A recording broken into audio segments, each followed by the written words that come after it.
ॐ जटिने दण्डिने नित्यं लम्बोदरशरीरणे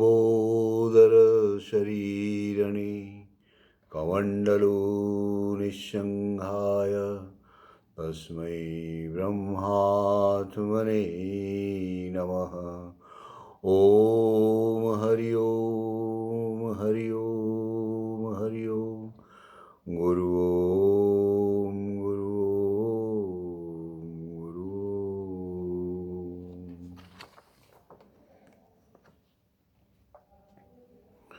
भक्तगण सादर प्रणाम। अभी हम लोग चर्चा कर रहे हैं गोस्वामी जी द्वारा दिया हुआ प्रवचन जो उन्होंने पूर्वी बंगाल में दिया था।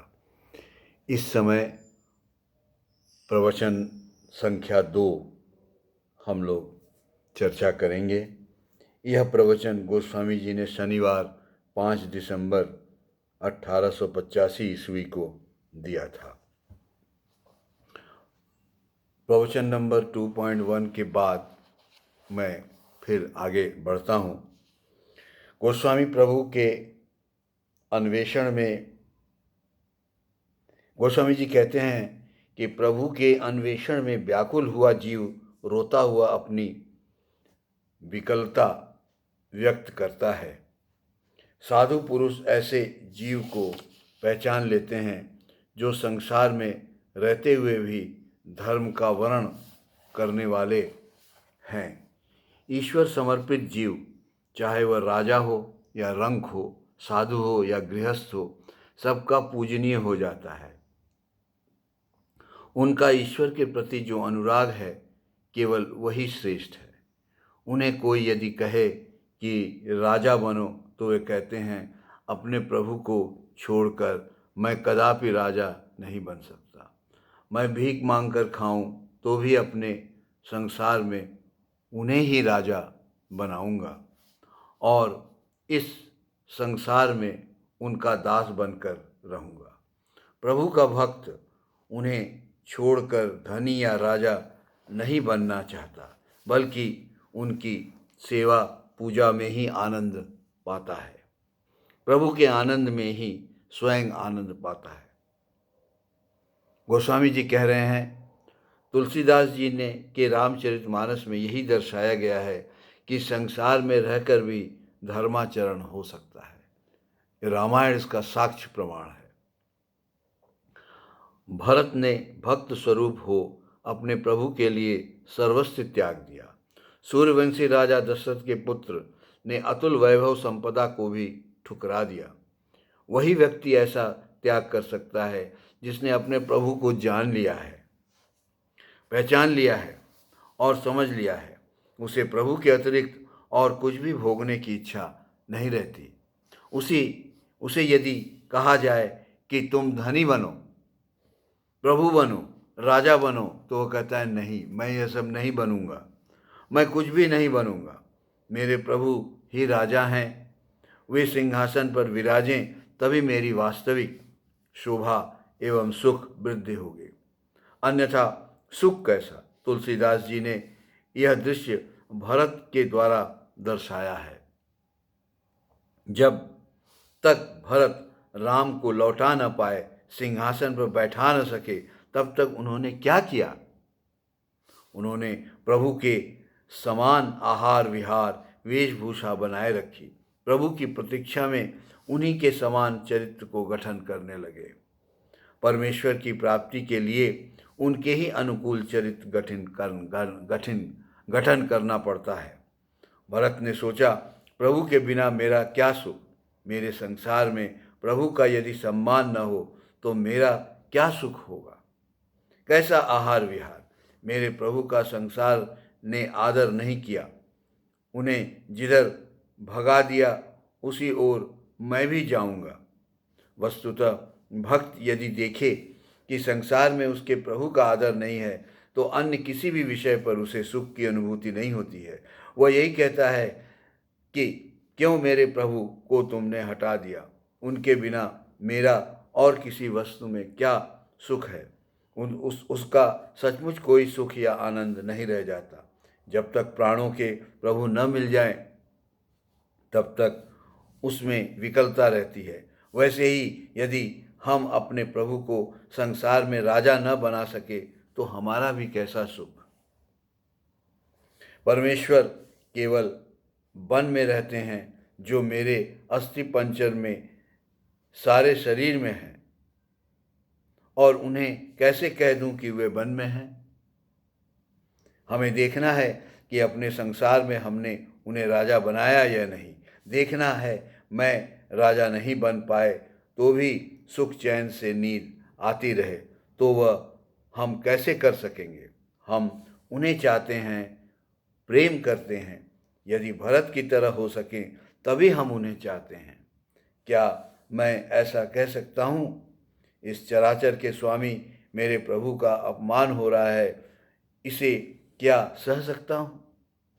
अपने माता पिता या गुरुजन की निंदा सुनकर प्राण जल उठता है, पर अपने प्रभु परमेश्वर का यदि कोई अपमान हो तो उन्हें राज्य न देकर वन में भेज दें। इससे यदि मुझे दुख न हो तब फिर कैसे कहूँ कि मैं उनसे प्रेम करता हूँ। गोस्वामी प्रभु कह रहे हैं, संसार में रहकर धर्म होता है, हर समय हुआ है, अब भी हो रहा है। यह शरीर ही संसार है। इस संसार में यदि उन्हें राजा बना सकें तभी सुख है। मैं और क्या कहूँ? संसार में उनके आदर के बिना सुख सौंदर्य कहाँ बढ़ेगा। राम के बिना अयोध्या जैसे सूने श्मशान सी बन गई थी, वैसे ही प्रभु के बिना जीवन एवं संसार भी सूना शमशान सरीखा बन जाता है। अन्यथा प्रभु का गौरव ही कैसे रहेगा। प्रभु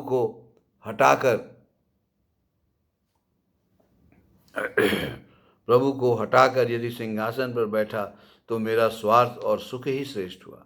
जरा सा अपमान, दुख, कष्ट यदि धर्म के लिए न सह सका तो संसार का ही राज होगा, प्रभु का नहीं। जहाँ प्रभु का राज होगा वहाँ स्वार्थ त्याग भी होगा। जहाँ कहीं भी अपने सुख के लिए प्रभु को त्याग करना पड़े तो वहाँ देखना चाहिए कि मैं क्या करता हूँ। संसार क्या है?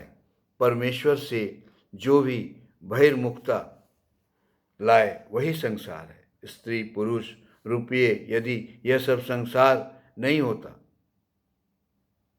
परमेश्वर को त्याग कर स्वार्थ की पूजा, उनका आदर, यही संसार है। ऐसे संसार की सृष्टि हम स्वयं करते हैं। यदि मेरे मन में यथार्थ इच्छा है तो किसमें इतना साहस है कि मेरा अतिक्रमण करे। यदि मैं नीच, अधम, हीन, चंडाल भी रहूं तो भी कोई राजा तक मुझे रोक नहीं सकता है। यदि प्रभु तुम्हारी इच्छा ही पूर्ण हो, यह भाव रहे तो संसार में रहकर धर्म प्राप्त होगा। तुम ही प्रभु हो, तुम ही राजा हो, तुम ही सिंहासन पर विराजो। इस भाव से जो प्रभु को राज्य अर्पण करता है उसे कोई चेष्टा करके भी पराजित नहीं कर सकता है। आइए अब हम सब मिलकर थोड़ा गोस्वामी जी का नाम गुणगान करें, कीर्तन करें और आनंद को प्राप्त करें। जीवन में कीर्तन से बहुत आनंद प्राप्त हो सकता है। जय जगन्नाथ सुभद्र बलराम केशव माधव दीन दयाल। जय जगन्नाथ सुभद्र बलराम केशव माधव दीन दयाल। जय जगन्नाथ सुभद्र बलराम, जय जगन्नाथ सुभद्र बलराम केशव माधव दीन दयाल।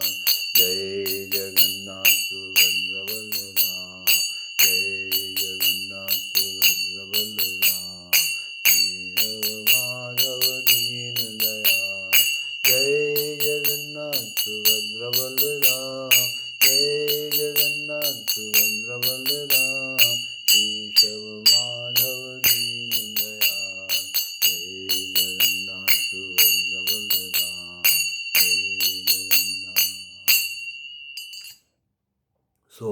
भक्तगण, आज के गोस्वामी जी के उपदेश से हम लोगों को यह निष्कर्ष निकलता है कि प्रभु ही हमारे राजा हैं। प्रभु राजा रहें, प्रभु धनी रहें, प्रभु करुणामय रहें। प्रभु को ही अपने जीवन में अगर हम स्थान दे सकते हैं तभी हमारा कल्याण हो सकता है। और क्या हमें यह विचार नहीं करना चाहिए जो उनके 4 बहुत अच्छे उपदेश हैं वो हम अपने जीवन में लेते हैं कि नहीं? अगर हम उनके जीवन को उनके उपदेशों को ले सकते हैं तभी हमारा कल्याण है। सब प्राणियों पर दया करो, गोस्वामी जी कह गए हैं। शास्त्र और महात्माओं पर विश्वास रखो, ये रखना होगा। शास्त्र एवं महात्माओं के आचरण से जो मेल न खाए उसे विश्वत त्याग दो। और हमेशा ध्यान रखो, ना अहंकारात परो रिपु। जय श्री राम।